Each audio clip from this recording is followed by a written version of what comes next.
મેં ગુજરાતમાં ચૂંટણીઓ લડાવી પણ ખરી અને ચૂંટણીઓ લડી પણ ખરી.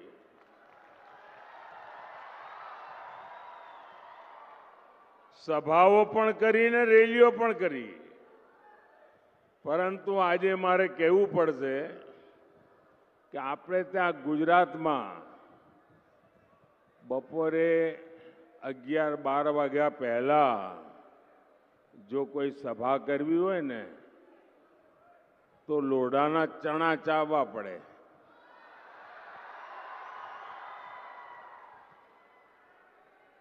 બધા એમ કે હાજે જરા ઠંડક થાય ત્યારે રાખજો ને.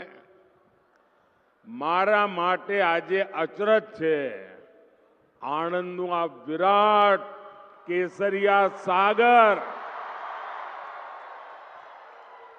મને લાગે છે